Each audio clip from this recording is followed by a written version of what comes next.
Okay, here we see a Mercedes A-Series A250, and this is a front-wheel drive transversely mounted 4-cylinder engine. And this is going to be interesting. We don't see very many of them here in Thailand.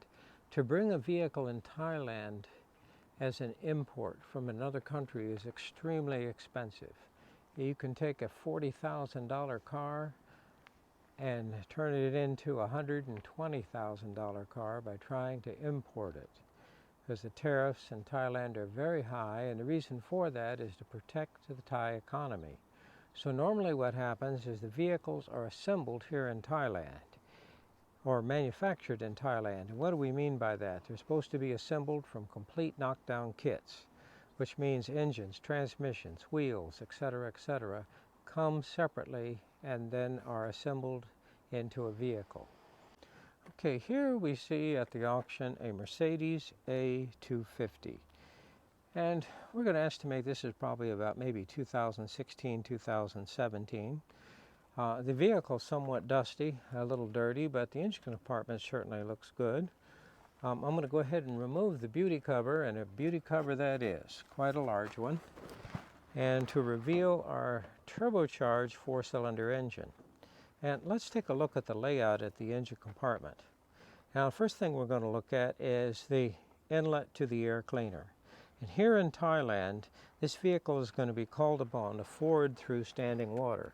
So you always want your air cleaner intake to be real high there in the engine compartment, so that you can actually ford safely through standing water without ingesting water into the intake system. Now, oftentimes the way this is designed here is at my air cleaner, I oftentimes will have some type of a drain. In other words, just simply an open port there in the bottom to allow water to flow out that had actually been gulped in there as I'm driving through standing water.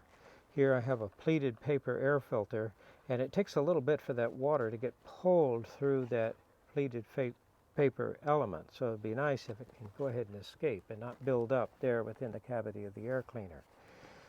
All right, after leaving the air cleaner, let's see where we're going. Now, what I have here, and you can kind of get an indication of whether it's temperature or pressure by looking at the number of wires. And oftentimes if I see 3 wires, I have power, I have ground, and then of course I have the actual signal. And sometimes this signal is a digital signal and is actually a combination of pressure and temperature. But what I do is I have a pressure sensor here. Now, why would I put that pressure sensor here? This is not a mass airflow sensor. This is just a pressure sensor. Is that what it's for is it allows me to see that the air cleaner is indeed restricted. So that's what we're doing here. In fact, I can see that we don't want to remove it, but there I can pop that right out of its cover. All right, here we see the charcoal canister purge solenoid. Now, this is before the throttle body, before the compressor of the turbocharger, but that's okay. Here comes my crankcase vapor. Let's move over, and we see the ducting coming around to the inlet of our turbocharger compressor. Here is the inlet. I'm going to use a combination of angle of attack of the vanes and centrifugal force to compress the air. And of course, a centrifugal turbocharger is capable of compressing the air to 1 atmosphere, or about 15 pounds per square inch above atmospheric, easily. That's a little high, though, for actual boost pressure. I doubt they're allowing it to go that high. But to quickly control boost, I have a bypass solenoid. So what happens is if the boost pressure is getting a little high, I just simply energize the solenoid and vent the outlet of the compressor back to the inlet there with an internal passage. So I can very precisely and quickly control boost. Now, this is a wastegate actuator, and the way it works is I have to apply vacuum to it to close the wastegate and allow the exhaust to pass through the turbine section. If I remove vacuum and the wastegate opens, it allows the exhaust to bypass the turbine. And obviously bypassing the turbine is dramatically reducing my boost pressure. Here is our pre-catalyst exhaust gas oxygen sensor. Now, as we come back to the turbocharger, we see we're going to leave the compressor housing and go through this pipe down to an air-to-air heat exchanger that's low and in front of the vehicles, way down there low, and there we see its pipe coming up and making its way to the throttle body. Now I do have a pressure sensor and I do have a temperature sensor, so I can actually be directly measuring boost pressure at this point. Now this is before the throttle blade. And there in the intake manifold I have a manifold absolute pressure sensor and a manifold air temperature sensor, so I can monitor manifold pressure and manifold air temperature to get an idea of the density of the air within the intake manifold. And with engine speed I can calculate mass airflow rate, or estimate it, to control the quantity of fuel to match the quantity of air. Here is our servo motor in little gear train is controlling the throttle blade, and this is a high pressure direct injection system, and here is our high pressure fuel pump. Here is the fuel coming from a in-tank electric pump at a low pressure to our high pressure pump, which its plunger is driven by the intake camshaft. This solenoid allows me to adjust the fuel pressure, so I can go through quite a range of controlling the fuel pressure and the high pressure fuel rail. What's my little rubber cover for? Well, that's a silencer. It has a tendency to make a ticking sound, and I'd like to spare the operator of the vehicle from hearing that. Here we see our high pressure fuel rail, and this is the mounting here for the high pressure injector underneath. This clamps down on the high pressure injectors. I have 4 of them going across. It takes something to pull those out once I remove the fuel rail. You want to be careful. And I do have a Teflon seal there at the tip. Remember, this is direct injection, injecting fuel directly into the combustion chamber under high pressure. Here we have coil on plug ignition and my 4 ignition coils. And this looks like a nice little package here. And here is a vacuum pump. And this vacuum pump is supplying vacuum to the vacuum brake booster, and I see a second vacuum hose going off in this direction, and there may be other devices that are going to require a source of vacuum. So here is my vacuum pump. Now as we go across, I do have a dipstick here for the automatic transmission, and there is the engine dipstick there with its yellow pull handle. Now on the Mercedes A250 they were using a dual clutch automatic transmission. What do I mean by that? Well, what it is actually has a manual transmission gear train where it's electrically shifted. And I have 2 input shafts. One input shaft with 1 clutch is going to be for 1st, 3rd, 5th, and 7th gear, and the other shaft is actually going to be for 2nd, 4th, and 6th, and reverse. Now, actually on the Mercedes, I believe it's a little tricky. They have a very clever way they achieve reverse. But obviously I have to have a shift force selection to give that to me. So it's, but anyway, what we're going to have here is a dual clutch transmission. Now what does that mean? Well, when I take off in 1st gear, the transmission is already shifted into 2nd. The only thing I got to do is swap clutches.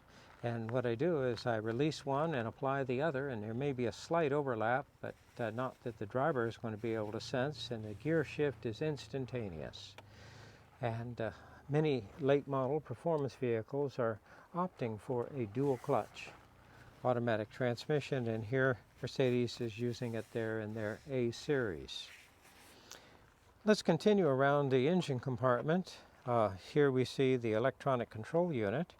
In Mercedes fashion, we have 1 connector, which is the vehicle harness, and the other connector is the engine harness. Here I see my anti-lock brake module, valve body and pump motor. As we come here, we see our fuse relay center, and this is my access to jump the vehicle if I need to. Positive cable here, negative cable here. That's used quite extensively at the auction. And where's my battery hiding? Oh, the battery's in the engine compartment here on this A series, which is kind of unusual for Mercedes. They like to tuck that battery back there in the trunk or under the seat. Let's move here to the right side of the vehicle. Now, You'll notice that I have quite a stout, rather thick motor mount here bolted to the engine, and this is actually a torque strut, and the actual mount is here. So here we see the forward mount, and what am I doing? I'm isolating the engine from the vehicle there in a cushion of rubber, and then the other mount is going to be here behind the transmission, there mounted to the other side, hiding here under the battery. Now, since I see a torque strut up here on top, I'm going to suggest that that is the only torque strut, that I don't need anything else.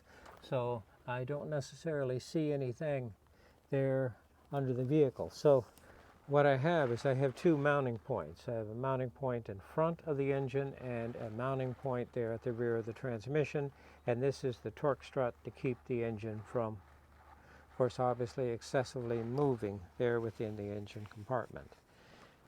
Thailand market, steering wheel on the right side. Here we see the brake fluid reservoir for our master cylinder and our vacuum brake booster. Here's our pressurized coolant bottle. I like these air bleeds right here, so I don't have to worry about bleeding air from the system. So I actually have two air bleeds, one coming off the top of the radiator, another one coming off a strategic point there on the engine. Now, on many of these late model vehicles, obviously the central rotating assembly, the bearing housing of my turbocharger, is lubricated and cooled with engine oil, but also with engine coolant. So these are actually coolant lines in and out of a section of the central rotating assembly to cool that with engine coolant. And that can tremendously add to the longevity of the turbocharger. So it's pretty much standard on many late model vehicles to have both oil for lubricating and cooling and engine coolant for cooling. Now some will have an after-run pump. I don't see an after-run pump on this one, but certainly that's a possibility. One nice feature here, as I see very prominently displayed, is my AC low pressure and high pressure test ports. Air conditioning is extremely important here in Thailand.